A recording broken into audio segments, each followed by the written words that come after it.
ዓለም በአሁኑ ወቅት በታሪክ አጋጣሚዎች መካከል በሚገኝ አደገኛ መስቀለኛ መንገድ ላይ እየተራመደች ይመስላል። የቀዝቃዛው ጦርነት ማብቂያ ለሰው ልጅ ያመጣውን የሰላም ጭላንጭል ዛሬ በሀያላን ሀገራት የኒውክሌር ፖሊሲ ለውጥ ምክንያት ቀስ በቀስ እየደበዘዘ መምጣቱን የሚያሳዩ ክስተቶች እየበረከቱ ይገኛል። በአንድ ወቅት የሁለቱ ግዙፍ ሀያላን ሀገራት ማለትም የአሜሪካና የሩሲያ የጋራ መግባቢያ ተደርጎ ይወሰድ የነበረው የኒው ስታርት ስምምነት ዛሬ እንደፈረሰ ቤት ምሰሶ ብቻ ቆሞ ይታያል። ይህ ስምምነት እንደ አውሮፓውያን አቆጣጠር በ2010 ሲፈረም ዓላማው ዓለምን ከጥፋት አፋፍ መመለስ ቢሆንም አሁን ግን የጊዜው መርዘምና የዓለም ፖለቲካ መለዋወጥ ስምምነቱን ለትልቅ የጥያቄ ምልክት ዳርጎታል። ሁኔታው ይበልጥ አሳሳቢ የሚሆነው ደግሞ መሪዎቹ ከጦር መሳሪያ ቅነሳ ይልቅ ወደ ጦር መሳሪያ ሙከራ ለማዘንበል እያሳዩት ባለው ግልጽ ፍላጎት ነው። ፕሬዝዳንት ትራምፕ በአንድ በኩል በተመጣጣኝ ሁኔታ የኒውክሌር ሙከራዎችን ለመጀመር መመሪያ ሲሰጡ፣ በሌላ በኩል ፕሬዝዳንት ፑቲንም እኛም ዝግጁ ነን የሚል አጸፋዊ ምላሽ እያስተጋቡ ይገኛሉ ሲሉ ተንታኞች ይገልጻሉ። ይህ ንግግርና ተግባር ዓለምን ለብዙ ዓመታት በሰላም አቆይቶ ከነበረው የኒውክሌር ሙከራ እገዳ መንፈስ ውጪ የሚያወጣ ሲሆን በአያላን ሀገራት መካከል ያለውን የጥፋት አቅም ዳግም ወደ መፈተሽ ደረጃ ሊያሸጋግር እንደሚችል እየተነገረ ይገኛል። በዚህ የሀያላን ሽኩቻ ውስጥ ደግሞ የቻይና እያደገ የመጣ የኒውክሌር አቅም እንደ አዲስ ተዋናይ ብቅ ማለቱ የዲፕሎማሲውን ትርክት ይበልጥ ውስብስብና ለመገመት አስቸጋሪ ሊያደርገው እንደሚችልም ይገመታል። የሚከተለው ትንታኔ ይህንን በዲፕሎማሲ ሽኩቻ በወታደራዊ ጡንቻ ማሳየት መካከል ያለውን ቀጭን መስመር በጥልቀት የሚመረምር ሲሆን ዓለም ወዴት እያመራች እንደሆነና የኒውክሌር ስምምነቶች መፍረስ ለወደፊቱ የዓለም ደህንነት የሚኖረውን ትርጉም በዝርዝር ያትታል። ይህ ታሪክ የሁለት ሀገራት ፖለቲካዊ ፍጥጫ ብቻ ሳይሆን የሰው ልጅ በራሱ እጅ የፈጠራቸውን አጥፊ መሳሪያዎች የመቆጣጠር አቅሙ ዳግም የሚፈተንበት የታሪክ ምዕራፍ ነው።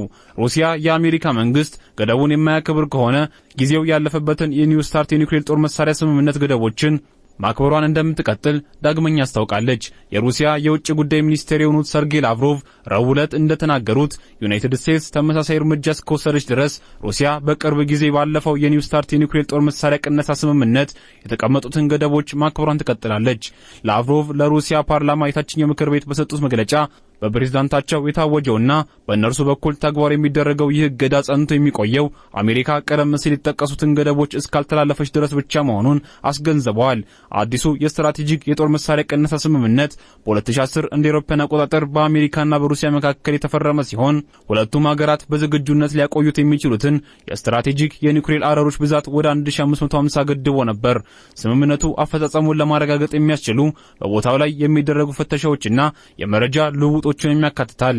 ይህ ውል በመጀመሪያ በየካቲት ወር በ2021 እንዲያበቃ ታቅዶ የነበረ ቢሆንም በቀድሞ ፕሬዝዳንት ጆ ባይደን አማካኝነት ለ5 ዓመታት ተራዝሞ እስከ የካቲት 2026 እንዲቆይ ተደርጎ ነበርም። ፕሬዝዳንት ቭላድሚር ፑቲን ከዚህ ቀደም አሜሪካ ካከበረች ሩሲያ የስምምነቱን ዋና ዋና ገደቦች ለመቀጠል ዝግጁ መሆኗን ገልጾ የነበረ ሲሆን የላቭሮቭ የቅርብ ጊዜ አስተያየትም ስምምነቱ ካበቃ በኋላ ያንን አቋም ዳግም የሚያንጸባርቅ ነው። አሶሺየትድ ፕሬስ እንደዘገበው የክሬምሊን ቃል አቀባይ ዲሚትሪ ፔስኮቭ ባለፈው ሳምንት በሰጡት መግለጫ ሩሲያ ከኒውክሌር ጦር መሳሪያ ጋር በተያያዘ ለመረጋጋት ያላትን ኃላፊነት የተሞላበትና ጥንቃቄ የተሞላበት አቀራረብ እንደምትቀጥል ገልጸዋል። በተጨማሪም ሀገሪቱ በዋናነት በብሔራዊ ጥቅሞቿ እንደምትመራከለውም ተናግረዋል። በዩናይትድ ስቴትስ ውስጥ ስለ ስትራቴጂክ የጦር መሳሪያ ቁጥጥር የወደፊት ሁኔታ ክርክሮች አሁንም ቀጥለዋል። ፕሬዝዳንት ትራምፕ ከዚህ ቀደም በማንኛውም የኒውክሌር ስምምነት ውስጥ በቅርብ ዓመታት የኒውክሌር ክምችቷን እያስፋፋች ያለችዋን ቻይና መካተት አለባት ሲሉ ተከራክረዋል። ይሁን እንጂ ቤጂንግ የጦር መሳሪያ ክምችቷን ከአሜሪካና ከሩሲያ በእጅጉ ያነሰ መሆኑን በመጥቀስ በሶስትዮሽ የኒውክሌር ጦር መሳሪያ ቁጥጥር ንግግሮች ላይ እንድትሳተፍ የቀረበላትን ጥሪ በተደጋጋሚ ውድቅ አድርጋለች።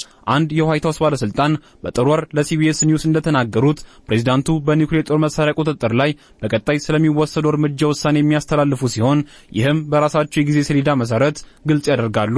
ባለፈው ሳምንት ዩናይትድ ስቴትስና ሩሲያ እንደ አውሮፓውያን አቆጣጠር በ2021 መገባደጃ ላይ ተቋርጠው የነበሩትን መደበኛ ከፍተኛ ወታደራዊ ግንኙነቶች እንደገና ለማቋቋም ተስማምተዋል።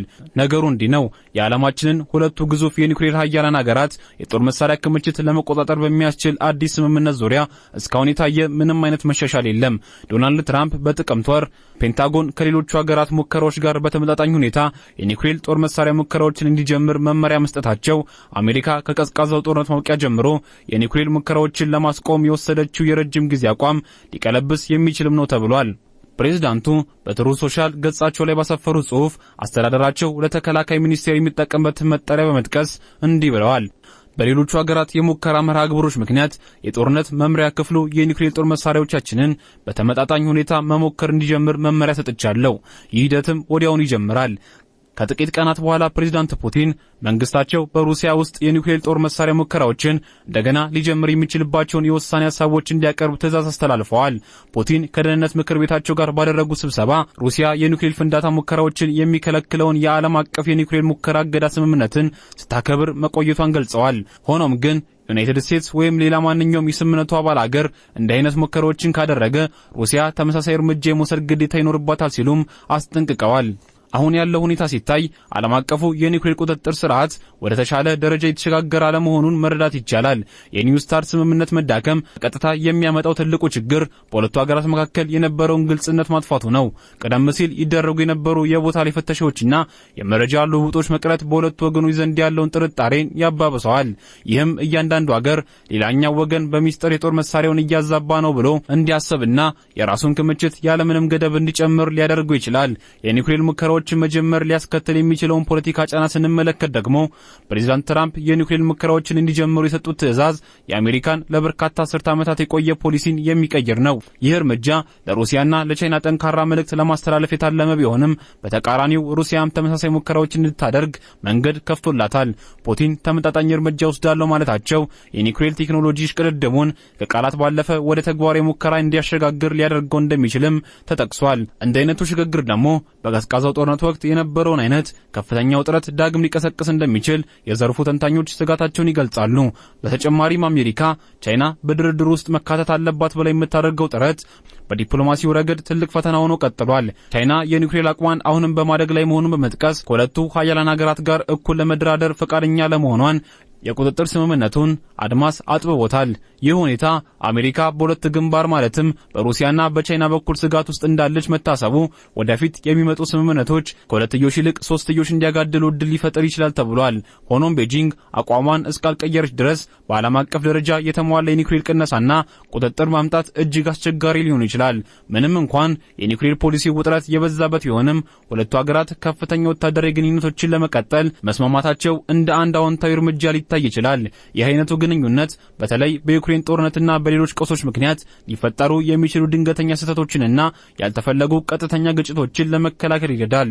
ሆኖም ግን እንዲህ ያሉ የመገናኛ መስመሮች ክፍት መሆን ብቻቸውን የኒውክሌር ጦር መሳሪያዎች ቅድድሙን ሊያስቆሙት እንደማይችሉም ግልጽ ነው።